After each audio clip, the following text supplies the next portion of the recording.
Hello and welcome again to Willow Talk. Adam Peacock and Brad Haddin. Alyssa Healy trying to win a World Cup, so she's not here, but we'll talk about Hads. Mate, there's plenty to talk about. I enjoyed the first round of Shield. Big effort from New South Wales over there to win in the West. I knew you'd mention that first. Mate, that's hard. You know what I mentioned it for? He's like, you got young William Swordsman who did well. Yep. Mate, Nathan Lyon captained that game as well. And I think the guys were craving someone with Nathan standing, the positive attitude he has around the game to take over. It came out in their style of play. I enjoyed the way he used his quick bowlers. Tasmania and Queensland got a draw, but a bit came out of that game. Marnus was outstanding. Renshaw, he's earned a white ball call up from it, but Khawaja got runs. You're anti-big declaration, as in like no declaration, build a big innings. Could you see what Queensland were doing there, though? They batted out 612 trying to bowl. Yep. You're okay with that? I'm okay with that, because you said one a few months ago about county cricket. They went to 800 and you said that's shit cricket. Well, that was never going to be a result. Queensland played the game the right way there. They got a big first innings total. They scored fast enough to get a result. But Tasmania, just as they've done the last couple of years, mate, they just find a way. Jake Weatherald, some runs. Mate, he got back-to-back 50s, which is good. He got a couple of starts. But you want these guys putting these numbers up at this time of the year. Yeah, I liked what I've seen in the first round. And we will talk with Chris Rogers, coach of Victoria and former teammate of yours, Hads, with the Australian cricket team, to talk about Victoria's first up Shield win over South Australia, defending champions, and the role of Ollie Peake.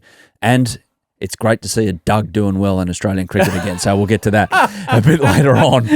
Australia have named their one-day and T20 squads for the Blokes for the upcoming white ball series against India, which could be, you put this in the group chat a couple of days ago, the last we ever see on the international stage of Virat Kohli. You reckon he's not going to stick around? Well, it'll be the last time I reckon we see him. We see him. Yeah, so I'd encourage all the crowd to get out and see a grade of the game for the last time. I know I'm looking forward to calling it if this is his last time on our shores. I know my boys are trying to find a way to get to a game in Sydney because it might be the last time they put eyes on one of the greats of the game. Dad can't get a ticket? Mate, they've got to find their own. They can't go straight to a box. Fair enough. Yeah, you can't skip over sitting in the outer, and then that's just go not and sit at Yabba's Hill and learn some new language. You're old enough to understand it. Say that for the trust fund babies out there. And later on, you're going to happily blind rank bowlers you would least like to face. Is this the producer or you in the car? No, it's all Joel. It's nothing to do with me. Although on the rankings, there's no Kiwi bowlers, so it might not be all Joel. Anyway, make sure you check out our social media channels. Shane Bond, he's pretty good. Oh, well, he's good against us. Yeah, exactly. Make sure you check out our social media channels at Willow Talk Podcast, Instagram, TikTok and YouTube as well for the full-length videos of our episodes. From the last few weeks, we've got some Hads mail to ask you about. Nathan Lyon told this great story in this chat I did with him about sledging Virat Kohli. So it was when you went a little hard at him because you knew that he might get flustered in the first 15 balls of his innings. Nathan Lyon's not a great storyteller. No, when he got all this wrong. He's a much younger man, Virat Kohli, and you knew he was emotional, so you tried to rattle his cage early on. No. What? You've told this story. Well, I've told the story. And Nathan, what Nathan needs to remember, he's a great of the game now, but, mate, he was a pup back then sitting in the corner and not talking. We couldn't get Kohli out. Yeah. It was his first series as captain. He had a point to prove. And he was proving it. Yeah, he got back-to-back hundreds in Adelaide. He had that game, mate, in total control till he whacked one to Mitch Marsh, and he made a meal of it in the outfield, but somehow stuck in his hand. The best part of that was him reenacting it in the pub with his old man and brother and everyone there about 3 a.m. But that's a different story. But no, we had a conversation with the coach and said, mate, how are we going to get him out? And came up that, and I've told it before, and Nathan needs to get his facts right. We needed to get him to play an emotion. That's pretty much what he said. Like, and then you went at him hard to try and unsettle him early. Yeah, and he said, "Oh, well, it didn't work, Hads." Well, it did work. Yeah. In that 15 balls, He nicked it. Yeah. What happened? We dropped it. Who was at second slip and dropped The it? slip dropped it. Who? I can't remember if it was Watto. It wasn't Ricky? No. No? No. He'd gone by then. Yeah, he was gone. Mate, can't Watto was remember my if it was favourite Watto. to field next to in slip. Was he? Yep. I enjoyed Watto the most. You build relationships with your slip. Watto was, because I played so much cricket with him, I knew where he was good catching-wise. And if you had a right-hander, I knew if they nicked it, I had to go if it was low to the left. So you build relationships up with your slip. But, yeah, so the tactic worked. We just didn't execute. Fair enough. Nathan Lyon also mentioned at the end of the podcast, ask Hads what he put in the water bottles at the World Cup. What World Cup? When you were coaching? No. In 2007, I think he's referring to. Yes. When Nathan wasn't in the lineup, but he's obviously heard this secondhand. He was 3, probably. It's where Gilly went off against Sri Lanka in the West Indies. Yeah. Myself, I think who was there? Brad Hodge, Mitch Johnson. I don't know if Stuart Clark was playing then. But the game had finished. You remember the debacle with the lights? Oh, yeah. Yeah, then we sort of come back on and only had 5 minutes to go when we thought, well, we've won. Yeah. Maybe a carrot would be nice in the Gatorade bottle. And we selected the right 2 to give it to. Like, you didn't give it to McGrath or Ricky. Yeah. But we knew Simo and Gilly. Simon of Gilchrist. So they were very appreciative of the hydration. Yeah, exactly. Got a head start on things. Just making sure that they were hydrated. There was a big call every time in a test match when you'd get 9 down and the 12th man would run about 30 Hydrolite ice blocks to quickly drink. Yeah. And the reason that is because we knew what was just about to happen in the next 6 hours. Pay it forward. Well done. And Matt Hayden, friend of the show. I've spoken about this. He always brings it up. Can you ask Hads about 2 away, 1 in at the Gabba? What?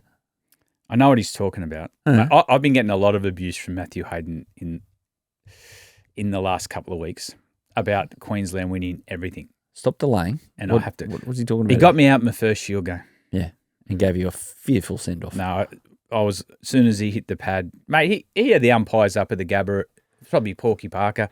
He had the umpires in his pocket. And once Hayden hit me, I knew I was gone. Yeah. And this was actually Matt Hayden bowling, by the way, everyone. First ever Shield game. Mate, they terrorised me. Jeez. How'd you have a career after that? I got 50. I didn't, No, but it just didn't disintegrate you. Like you've mate, a fair bit of fortitude shown. As I seen, when the hand was halfway up, I was off. So he couldn't catch me. But he got the better of me. Unlike Chris Green at the Wacker earlier this week, we'll get to it now. Have you ever seen that? Called back after it was Jared Abood, wasn't it? If it's controversy, it's always Jared Abood. Yeah, fair enough. That's the first thing. I've got to say, it didn't shock me when when we learned it was Jared. But so he's given out, and then there's a bit of a deliberation, and then Abood's gone, yeah, you're out, put the finger up in the middle, and then he's walked off. But before he gets, you see Abood turn around and go, wait, and then they've had more of a chat. Now, Cricket Australia have come out and said absolutely not was anything reviewed visually by the umpires, but there was obviously a conversation between the two, and they've overturned their own decision. It felt like about 3 minutes after the fact. Well, that's really an interesting weird statement. If nothing was reviewed, what made him change his decision? I don't know. The right decision was right. The New South Welshman stayed. But what if you didn't see... It came off his lid. Some footage, or you didn't get a chat from the third umpire? Why would you overturn it? Yeah, I do not know. So Chris Green was called back, but then he copped a code of conduct whack for not taking the initial dismissal well, or the initial decision well, mate. Which is all very cricket, isn't it? Mate, it doesn't matter. The boys won at the whack. It's a hard place to win. Yeah, but even when you're in the right, you're in the wrong. That's one of cricket's quirks. Have you ever seen something like that? I've seen decisions overturned. Yeah. Not like that. Jared does it consistently. Shout out to Jared. I do notice in the Big Bash there is a certain kind of tone that's given when it's like, it's Jared tonight. So he finds a confrontation. anyway, it's part of the theatre of cricket. It is.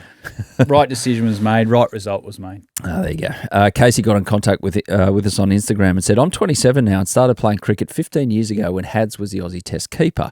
I was such a big Hads fan. I was so devastated in 2012 when Wade was the keeper that I irrationally hated Matthew Wade. It was the best day ever when Hads was reselected in 2013, and I was so gutted when he got out for 94 at the Gabba and not 100. 15 years later, I've realised I shouldn't have hated Matthew Wade as he was great, but I would love to shout Hads a beer or three if he's ever in Brisbane. Cheers, lads. Mate, sounds like a good... Casey, just lurk around the Gabba in the last session, or it could be late. Well, if you're still standing, late on day 2 or 3, day-nighter. You can find the Triple M commentary team at the Queensland Cricketers Club at the end of each day. Okay, so Casey, if you get in there, Hads is your man. It's harsh on Wade. Wade's a good bloke. No. Little fighter. It's funny how you irrationally hate sports people just by virtue of the fact that they've done something to your favourite cricketer or your favourite team. Like Kevin Peterson, I irrationally disliked the guy. I couldn't see his real talent because it clouded because he was so good against us from time to time. I don't know if you ever had a situation where you irrationally hated an opponent because they were doing heinous things to you. You didn't hate any opponent, but you're ones that got under your skin because they're so good. And like KP in 2010. Yeah, everything you tried didn't work because they just had your measure. Fair enough. One-day squads and T20 squads for this India series have been named by Australia. Mitch Starc is returning to the one-day squad. Of course, he stepped away from T20s. Matt Short, who missed the last series with a side strain, and Mitch Owen, who was concussed during the T20 against South Africa. They are back in. Matty Renshaw. I like this selection. Where's this come from? No, it's come from form. If you have a look at Matty Renshaw's numbers in the middle order, actually, for Queensland over the last couple of years in ODI cricket, he's been outstanding. He's always had a touch game, Matt Renshaw, but he's found a power game in the middle overs. So I think this is a really, really clever selection. The great Kerry Skull O'Keefe picked this about 6 months ago. He said the Australian selectors need to have a close look at Matt Renshaw in the middle overs. And if you look at his record for Queensland, this is a great selection. So I like that they have left Marnus out, and that allows him to go and just concentrate on some Shield cricket. Play. You've got 4 games. He's done outstanding in the first game. He got a great 100 against Tasmania, but... Yeah, I like this selection. I like the squad. Well, Alex Carey's actually missing the first match of the one-day series for that reason. He'd rather go play a bit of Shield because he missed the first round because he was with the New Zealand tour. Yeah, great idea. Josh Inglis is coming back. Alex Carey's he's played as a batsman only in the one days, and he needs to get the gloves on. He needs to get his form right because he's such an important part of this Test summer. We've seen the way his batting's come along in the last 24 months with the style of game that he's played. He's put a lot of pressure on oppositions. He's counter-attacked when he's come in under pressure. So I like the selection of the squad. As I said, I like that Renshaw's in. Cameron Green, he'll continue his preparation for the Test summer with the Australian team. Yeah. Like He'll play a bit of one-dayers, but then he'll go and play a bit of WA as well. Not play the T20s. It would give the opportunity for the Australian team to look at his the intensity that he's doing things. They can monitor what he can do. He goes back to state cricket to play. They're very well planned, this Australian group. George Bailey and Andrew McDonald are very, very well planned on making sure guys are peaking at the right time for what's going to be an enormous summer. India have named their squads as well. So the one-day squad has the look of their Test squad. It's like pretty familiar with their Test setup, but their T20 squad is entirely different set of circumstances altogether. They're almost like you could almost play the one-day squad in a series at the same time as the T20 squad, such as India's depth. Obviously, we've talked to, and we'll get to Virat in a moment, and Rohit Sharma as well, but that T20 squad, You know it backwards. Yeah. What's a name that jumps out at you? I tell you, he opens with Travis Head for the Sunrisers. Abishek Sharma. Mm-hmm. Pay your money to go and watch him. Yeah. Mate, he's explosive. And get ready for a catch. Mate, get ready for a catch. He's the number one T20 batter in the world after only a really short sample size playing for India. He's worth the money. Watch him. Virat, Rohit Sharma. Get out and watch them. They're two greats of the game. And this, I think, will be the last time they're on our shores. So don't miss the opportunity to get out and watch. You got Gill, who's captain now, might free Rohit Sharma up just to play. As I said, that they're greats of the game. They've been great servants for Indian cricket in every form of the game. But it gives you an opportunity to go out and watch greatness, maybe for the last time on our shore. Just with Virat, don't try and unsettle him in the first 15 minutes or so. It's been done before. Didn't work. Rampant failure. Dan Braddock has wrote earlier this week in the Herald and the Age that Travis Head and Pat Cummins were offered $10 million each to quit Australian cricket to go play franchise cricket. Full stop. I get the feeling this is not the last type of offer along these lines that will be put out there, but they both declined. We're both taking a pay cut. Well, Paddy and Trav have still got a lot of Test cricket in them. What I like about it, that's still their number one priority. We'll see this happen more and more as guys wind down into the retirement phase. We're saying Hendrik Klaasen, he's done it with South Africa. He's decided to do a similar thing, to franchise it around the world where he's still at the peak of his powers. And maybe that was the reason he's got such attractive offers. But yeah, we're going to see sometime soon a big name accept this. This is from one of the big three names. Oh, yeah. Not so much India, but Australia, England. Yeah. Well, Klaasen's a big name. But you can get it why he does it because the central contracts in South Africa aren't. But where there's central contracts like we in England have, different story. Like there was rumours some time ago about Jos Buttler that he had similar offers, but mate, it's big numbers. I heard both players have declined the offer, so. Mate, they still have the passion to play for Australia, but mate, it's big numbers. So what about in, say, 2012, back to Casey and his anger? Can't imagine your anger with Matthew Wade with the gloves instead of you. But you were when you're a Test incumbent and you're just past 30, you're flicked the offer of $10 million. What do you do? Oh, it's hypothetical. You're grown up wanting that baggy green.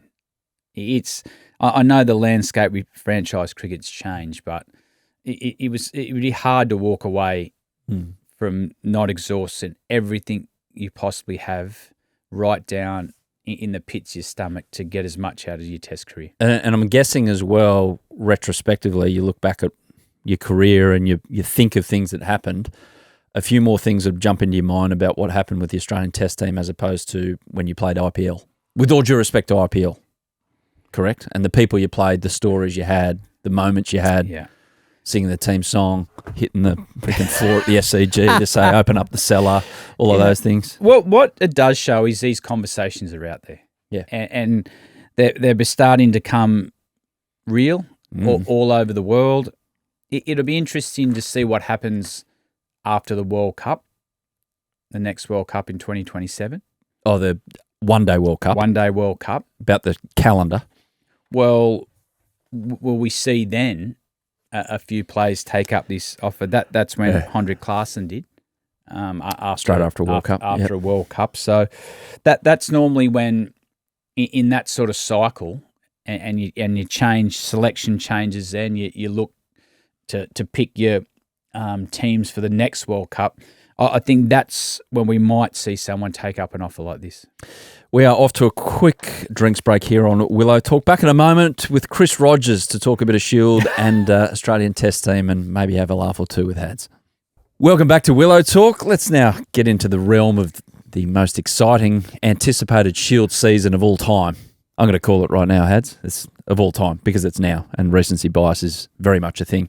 We've through the opening slate of games, and the most exciting has to be Victoria's win over South Australia. And when you talk to a Victorian, you say that sentence, they're very happy with life. And that's what happened at Adelaide Oval earlier in the week. It was bloody good. And their coach, Chris Rogers, joins us now. Friend of the show, Bucky, back again. Good to see you, mate. I did notice just before you came on, you nearly had a complete disaster opening up some fizzy water really near to your computer. And it like a few of those beers in that dressing room last night, there was a bit of froth about it, but you got it away from the technology. And how good was that to get one over South Australia first up? It was. I mean, we haven't had the greatest of starts to the season, and it's felt like we just needed a good win to get us going. So yesterday was at one stage we were none for 57, chasing 230. I thought we were going to get it done easily, and then as Hads will know, there's always a twist, and we lost 4 or 5 wickets, well 6 wickets really for 100 runs, and then still had 83 to get, and maybe my tail won't be too happy about saying it, but we had 3 number 11s there as well. So we work hard with their batting. I'll have to apologise to them later, but yeah. So we knew if we'd lost another wicket, we were in serious trouble, and there we were relying on an 18-year-old kid who was in his second game, and Fergus O'Neill, who I think he's an absolute winner. So those two were incredible and got the job done for us, and we fortunately enough walk away with a win, which after day one seemed a very distant possibility. So yeah, very, very pleased. Bucky, talking about that win, young Ollie Peake, he's been on a couple of Australian A tours. We won first class game. It's a different setup to what we were used to get into the Australian team, or actually to play first class cricket. But I watched a bit of his innings, mate. For such a young kid, he looked control the situation. Yeah, it's interesting, Hads. You have, when you deal with young players coming through the pathway, a lot of the times they reach our door and they're high talent, excellent attributes, but don't really understand the game just yet. Yeah. But this kid's different. He comes from a bit of a I guess a different background in some respects, but he's come in and just seems to kind of know the game, seems to problem solve on the go, figure things out, and yesterday that innings was as good an innings I've seen for a long time. Let alone an 18-year-old kid to actually win the game. You know how hard that is, Hads, to be there at the end and when the winning runs are scored, that takes some doing. So he navigated the situation excellently, and should be really proud of that. And I think, in Victoria, we're going to be super excited about that. But I think Australia should as well. I know it's a big call, and there's a long way to go with him. But anyone who saw that innings would you'd walk away thinking, wow, this guy's got a bright future. Bucky, you've got responsibility of actually navigating a lot of this talent in Australian cricket. You've got young Callaway, you've got Ollie Peake. How do you deal with it? They go on Australian A tours, they get a taste of an Australian setup, but there's also every chance some of these kids aren't in your best 11 sometimes when they come back to state cricket. How do you massage those conversations? These kids are lucky he's played and he's done well now, but it must be difficult to especially your mindset on what it takes to get to an international cricketer or a state cricketer. He must have to change your thinking a little bit. Yeah, it's a little bit different, I think, Hads. I think we're always, particularly now, we're keen on seeing who the next young talent is. I will say too, credit to Cricket Australia. They get a lot of knocks by a lot of people who it can be easy to be critical, but I don't think Oliver Peake's winning us that game yesterday if he hadn't been through his experiences of going to India on an MRF tour, of going with Aussie A to India. So from that point of view, you know, that's been great for his development, and yeah, credit to Cricket Australia. It is difficult, mate. It's about kind of managing expectations as well. And these are the conversations I've had, particularly with young guys who, yeah, they've kind of been in Australia A sides, but then they come back and they find it a bit hard and kind of think, oh, well, they should automatically be walk-up starts. And you know, these are the conversations you have to have with them about. It's really up to them to perform and close the door on selection almost say, you know, when I get my chance, I perform so well that you have to pick me. And if you're not, then you don't go pointing fingers at other people and saying I'm better than them. It's you look yourself in the mirror and say, okay, well, how do I get better? So I shut the door. So these are the conversations we have with these guys, and I think, you know, if you preempt a lot of this, you can navigate through those situations. But certainly it's difficult with expectations of young men who, you know, want to run before they walk at times. But that's okay. That's part of the journey. Yeah. Hey, how much with that relationship with Cricket Australia? So I look at English cricket, and the counties very much run their own race, as you'd know, as opposed to what the ECB want. They can't even get on the same page about how long the county championship should be. There was a big debate about that a couple of weeks ago, and there was a vote that was knocked down. They're going to play the same next year. But here in Australia, it seems like Cricket Australia and the states are a bit more on the same page about trying to develop as good a cricketers as we can. But how much directive do you get from a Cricket Australia to say, hey, Scott Boland, we're going to need him. Can you only bowl him this much? Fergus O'Neill, we're looking at him. Can you bowl him here? Ollie Peake, we're looking at him long term. Can you bat him here? Is there much of that goes on, or you're left to your own kind of devices in terms of planning for what you want? A bit of both. And I'd say it's pretty good, to be fair. George Bailey's excellent. You know, always on the front foot about this, but not so much directing us. There will be things like Scott Boland. Scott Boland is, you know, is someone that they've got penciled in to play X amount of test matches. So they're managing his lead up very carefully, and especially with the issues surrounding Pat Cummins. So I've got no problem for that, you know, and Scotty's mindset is on playing the Ashes, and we're going to support that. From the point of view of Fergus or Ollie Peake, no, I think that they'll just have conversations with us about who they like, or you know, who are the players to watch, and then but then it's up to us to you know to manage their development and whether they're selected or not. So it's not it's not them telling us what to do. It's just good conversation.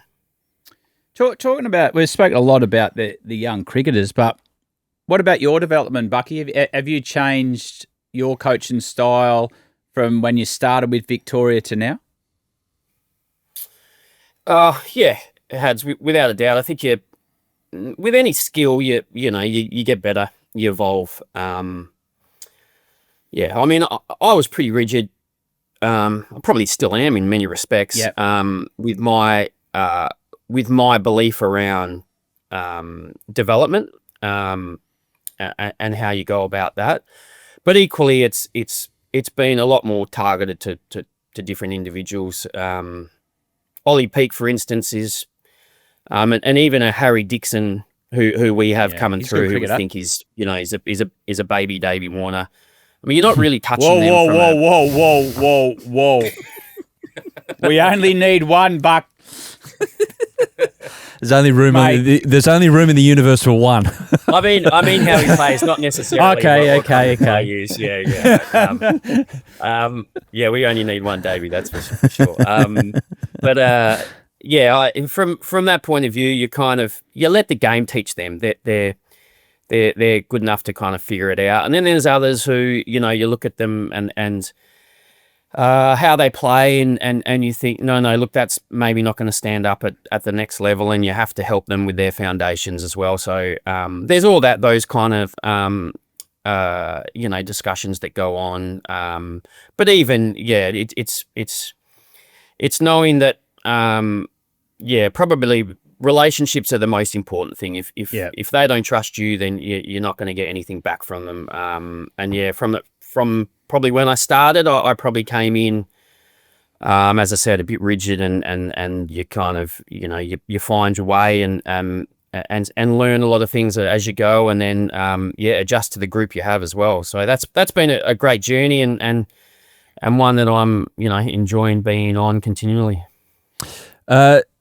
Talking of names, just in a general sense, there's a lot of new age names with the cricketers that are coming through. You've got a Corey, you've got Ollies, you've got a Caleb, all these ones. I feel that Australian cricketer is a lot better when there's a Doug doing good things. Bollinger, Walters, Doug Warren. So he's taken 7 wickets. He's taken a 5 for in the second innings here. So, Ollie's going to get all the things. But Doug, tell us about Doug Warren, because that's an old school name. Has he got an old school mentality? Doug's got a different mentality, if that helps. I like different. He's, Doug's a unique character. I don't know if you've seen much of him, even the way he carries himself, some of his celebrations. Noticed. I think he had to get told by the umpires yesterday that he actually has to turn around when he appeals rather than kind of run. He does the presumption. I'll just start running. That's a Victorian thing. Appeal, that kind of thing. But yeah, he's one that comes from a very different perspective. I mean, he's very internal, very, very hard on himself. And spin bowling is bloody hard, especially in Australia. So, he could just be a bit of a late maturer. But even, after day one, he was absolutely beating himself up. He didn't bowl very well at all. And, it was kind of to the point like, how's this going to play out? Was this a bad selection, etc. But, the way he bounced back, and even when they were trying to smack him at the end of the first innings, he's very difficult to hit when he bowls well. And I think that's going to set him up for a lot of success. And then in the second innings, when there was a bit more hold in the wicket, some of his balls were fantastic. The ball that got Jake Lehman, that's high class. You don't see that too often, a left arm spinner spinning it through the gate. That was excellent. So, he created a lot for us, and helped us win the match, and won man of the match, which is, I wonder what odds you would have got after day one of him winning man of the match. But bloody good for him, pleased for him, because he is that guy. He's very internal, sticks to himself, but you just like seeing him with a smile on his face, and we saw that yesterday. Yeah, Bucky, you've been at the other side of this with test selections. Your mind gets consumed about playing a certain way. Are we in a bat-off for this top order spot, or the Australian selectors deep down are pretty clear on what they want? I think that they know what they want. They're just hoping it falls their way, and they can make the selection pretty easily. Yeah. But that doesn't mean that there couldn't be someone who kind of, found their way in with just an absolute weight of runs, did something special, and kind of, like I said about selection before, almost shut the door on it. Here it is, I'm the man to pick. And even that, it's not just about this series. I know this is absolutely, it's going to be a huge series, but the opportunities that are going to present for the Australian cricket team over the next 3 years, 2-3 years, you can remember, Hads, but how hard was it to get into that team, when it had that, all the legends. It was almost impossible. You behind Gilly, good luck, pal. It was hard work, but now you look at it and you think it's going to open up, and there's going to be some great opportunity. So, if you're a good young player, or even a guy who's approaching 30 and you're doing great things, you never know what might happen, and you only need one chance, and then you can make the most of it. So, yeah, there's a lot of excitement around the Shield at the moment for what's to come in the short term, but even I think in the medium to long term as well. You averaged nearly 50 in Ashes Test cricket. So what's the best of it? What's the enduring party afterwards when you win memory on the dance floor? We've been across this on. Well, we've had this conversation I think before, but there was always a bet going on after the Test match who would be the last man standing between Hads and I. And I lost every time, but yeah, I certainly gave it a good crack. But no, I think that the Ashes series. I mean, that's it. That's the kind of the peak of our sport in some respects. At least it was for me. I was very focused on Test cricket, and the kind of the noise and the intensity that goes with it. So. Those are some of the best memories of my life. It was good to perform well, playing against Jimmy Anderson and Stuart Broad, opening and batting against them as the crowd is singing Jerusalem. They're unbelievable memories, and privileged memories as well. So, that they kind of, maybe that drove me to perform better, to fight harder. But yeah, it's that, as Hads will say, that those are the best, some of the best memories of our life. Yeah, they were. And do you get any of the young cricketers, even a Peter Hampson got another 100 this game, sidle up beside you and say, take the coach's hat off, Bucky, you've scored the runs. I don't want to talk about being a coach, but tell us about the theatre of an Ashes. Why is it so different? Do you have a whole court with young players and they're just curious about what the difference is? Hads, they don't need to sidle up next to me. I tell them anyway, mate. So, good boy.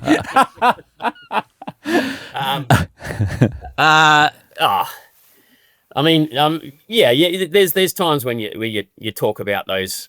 The boys always joke saying, I've got 76 stories because that's how many hundreds I got. But they're the kind of things you talk about. Not so much the hundreds, but about those experiences, and particularly for some of these younger guys who are aspiring to be there, that they're thinking about it. They want to know what it'll be like, and hopefully they can live the dream at some stage. And it'd be great for us to see more Victorians in that Aussie team, especially some of these young bats, because we haven't had a lot of success with born and bred Victorian batters. So, to have a few of these guys go and do that would be fantastic. Last one from me, Buck. Didn't touch on Scott Boland about how he went about his business at Adelaide Oval. Has he got another six in him this Ashes series? I would have thought he's probably got another 10 in him at some stage, boys. But he was great. He probably didn't get the rewards that he probably deserved. He beat the bat a lot. Couple of LB appeals that could have gone his way as well. So. He's building nicely.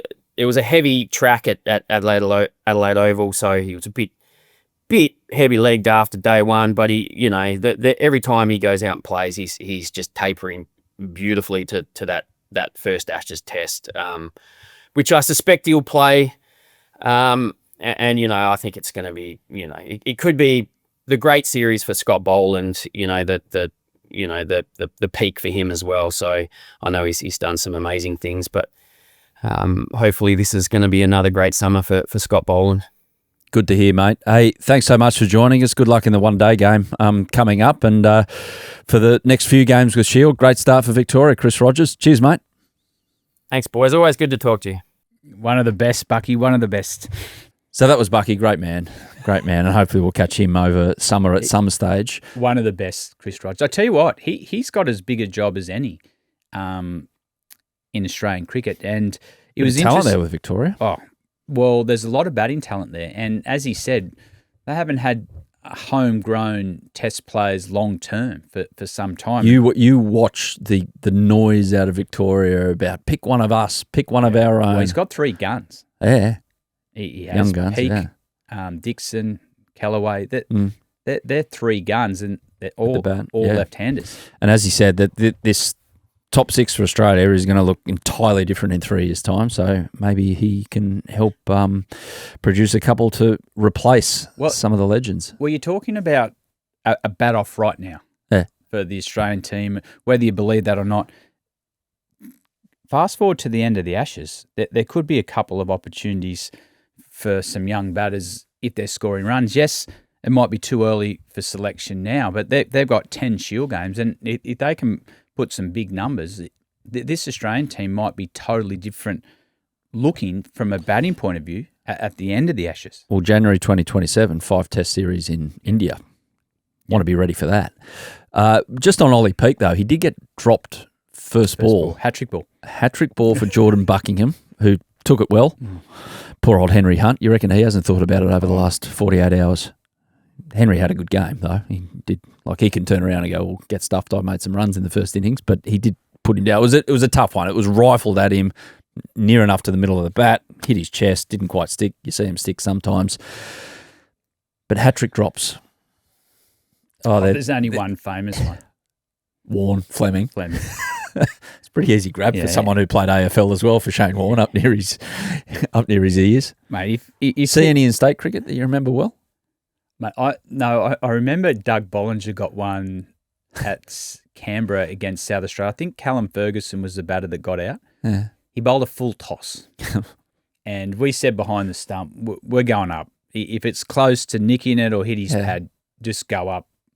Yeah. Anyway, Doug bowled a full toss. I think it hit Fergie on the hip. Yeah. And we were loud. The umpire went with us. Was it missing? It was missing the big bin at the front of your house. And I remember Fergie sort of looking at the umpire. We're running into Doug, and I think we said on the way past, mate, bad luck. So it wasn't missing the plastics recycling bin or the general waste bin. It was missing the vegetation bin. Massive. It was not even close. Oh, poor cow. Yeah. Did you bring it up with him during the summer? Yeah. But all the time. Tell the story a few times over summer. Looking forward to that on Triple M. Just wrapping it up, we didn't really go into Marnus too much, but if you want to make a statement, do it that way. So he's got a couple of hundreds already this season, and sometimes when you're in the bubble of international cricket and you're going through a tough time and you're trying to change things, but you're trying to change things under the spotlight of media, international cricket, it's tough. The best thing sometimes is to get dropped and get left out of the team, and you can go back. There's no eyes around. Get to your coaches. You said this at the time. Yeah. I remember. And just get back to learning your way, playing your way, having the conversations away from everyone else where you got time to get your game back. And that's what we're seeing with Marnus. Did you hear his comments after? And I had a look, obviously, at the highlights, but you look at his wagon wheel where he scored all his runs. There were no gaps. Yeah. It was like an even spread. Yeah. And he mentioned, I kind of, we can talk about technique and making adjustments and things like that. It's just about finding a way. This sounds so basic, but sometimes the basics are the best. Just finding a way to make a run. If things aren't feeling well, obviously get off strike. Yeah. Keep it ticking over. Well, that's batting. Yes, you do your technique work, but you do your technique work. So when you're under pressure in a game, all you're thinking about is in a contest with bat versus ball, and that's where Marnus is at. I like that they've left him out of the one-day team. I like that he's away from the spotlight. And now just bat. 3 years ago, he was in the top 3 batters in the world. So that's still there. Not by an accident either. And New South Wales, you've crowed about that early on as well. But Sam Constas talking about a player in the spotlight. He's going to be watched every time he goes out. Yeah. He'll be watched and judged. Yep. 14-4 the whacker on what was obviously not the easiest track to bat on. Yep. Thoughts? He's still learning his craft. Yep. We spoke about Ollie Peake. He looked like he was learning out in the middle, and that's the same as Sam, whether he gets 140, 60 or a couple of low scores, as long as he's learning about his game, that's all we can ask. Cam Green, batting at 19-24. Got to mention another amazing catch. Yeah. Gully. He'll take one or two that'll change momentum over the 5 tests, hopefully, against England. Here's one for you. I know you love your Kiwis. Who would you rather have in that position, Cameron Green or Glenn Phillips?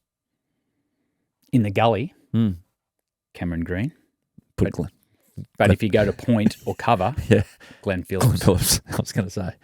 Yeah. Mate, I've watched Kiwi Glenn compliment Phillips. from Brad Haddin, everyone. I watched Glenn Phillips in IPL on a training day, and he had the same intensity about his work as Mike Hussey, Michael Clark, Ricky Ponting, Andrew Simons. He was actually really, really impressive to watch him go about his fielding work. Once again, it's not an accident. Not an accident. Prepare. There you go. Hads, one last thing. Blind rankings. Fast bowlers time. I'm going to give you one. No, I'll do it. Yeah, well, next time. McGrath's one. No, he's not in it. Oh, no, that throws. 1 to 5. Yeah, Blind yeah, rankings, yeah. fast bowlers you have faced. Stuart Broad. Stuart Broad. 2. Not a little. It's easy to go 3 first up. Dale Steyn. Dale Steyn. 1. Shoaib Akhtar. 5.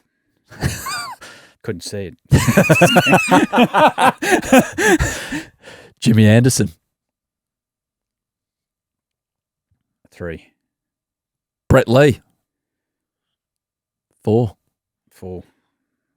Oh, that's harsh. Would you redo that in retrospect? Because you can't. It's locked in, by the way.